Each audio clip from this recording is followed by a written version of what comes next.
महाराष्ट्र में फर्जी आदिवासी प्रमाण पत्रों के जरिए आरक्षण का दुरुपयोग लगातार सामने आ रहा है। महाराष्ट्र में आरोप है कि कई गैर आदिवासी लोग खुद को आदिवासी बताकर शासकीय नौकरियों, शिक्षा और स्थानीय स्वराज्य संस्थाओं में आरक्षित पदों का कब्जा कर रहे हैं। इससे वास्तविक आदिवासी युवक युवतियों को उनके अधिकारों से वंचित रहना पड़ रहा है।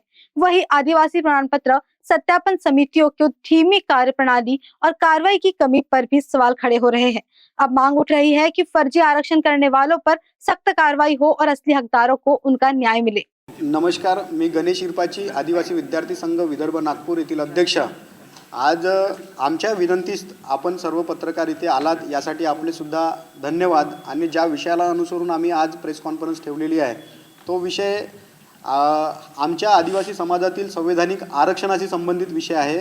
ज्या पद्धतीने इतर समाज आदिवासींच्या आरक्षणात घुसखोरी करून आपल्या राजनैतिक उणिवा पूर्ण करत आहेत, त्या उणिवा पूर्ण नाही होय यासाठी आम्ही आज इथे जमलेलो आहोत। आणि राजकीय भाषेत जर बोलायचं असलं तर ज्या आता नगर परिषदेच्या आणि नगर अध्यक्षाच्या इलेक्शन्स झालेल्या आहेत, या ठिकाणी सर्व पक्षांच्या अध्यक्षांना आणि सर्व पक्षाच्या चालकांना आम्ही इथून विनंती करत आहोत की आपण आपल्या माध्यमातून आदिवासींच्या आरक्षणाच्या ठिकाणी जी निवडणुकीची सीट वितरित करत आहात किंवा तिकीट वितरित करत आहात, ती तिकीट वितरित करत असताना आदिवासी आरक्षणाची जर सीट असेल तर अशा ठिकाणी आपण जात पडताळणी कमिटीला सोबत घेऊन किंवा रिव्हेरिफिकेशन करून त्यांच्या सर्व डॉक्युमेंटची व्हेरिफिकेशन करूनच आपण तिकीट द्यावी। अन्यथा आपण जर बोगस लोकांना तिकिटा दिल्या आणि निवडून आणलं आणि त्यांना आमच्या आदिवासी आरक्षणाचं हनन केलं, अशा वेळेस सर्व पक्षाचे जितके अध्यक्ष आहेत, पालक आहेत, त्या सर्व अध्यक्षांचा आणि त्यांच्या संघटनेचा आणि पक्षाचा आम्ही विरोध करू।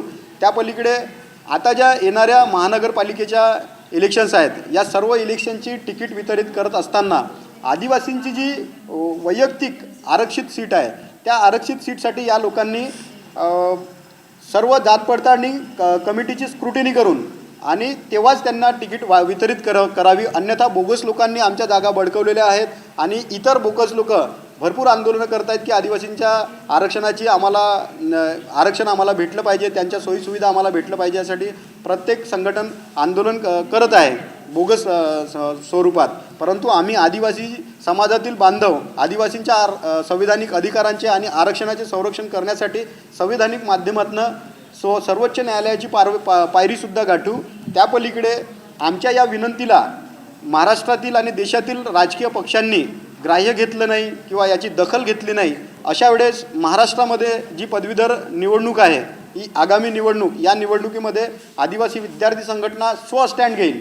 कारण युनिव्हर्सिटीच्या अधिकृत 22,000 विद्यार्थी जे आमचे वोट बँक आहे, त्या वोट बँकचं आम्ही या ठिकाणी प्रदर्शन करू। ब्यूरो रिपोर्ट, कारा न्यूज।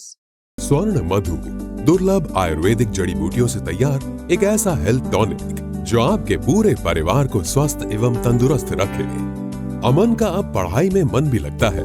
मम्मी पापा को ना कोई शारीरिक परेशानी और ना ही मानसिक तनाव है। ये सब संभव हुआ केवल स्वर्ण मधु से। चिंता, डिप्रेशन, सिरदर्द और भी अनेकों तरह की परेशानियों में लाभदायक 100 वर्षों का विश्वास। धन्वंतरी फार्मास्यूटिकल का स्वर्ण मधु। स्वस्थ व तंदुरुस्त है काया, जब से स्वर्ण मधु अपनाया। स्वर्ण मधु औषधि उपलब्ध है अब आपके अपने शिव शंकर आयुर्वेदिक शोरूम में, जो कि स्थित है टेम्पल बाजार रोड, महाजन मार्केट, सीताबर्डी, नागपुर में। अधिक जानकारी के लिए इस नंबर पे कांटेक्ट करें 9112079000 या फिर 8605245080 पर।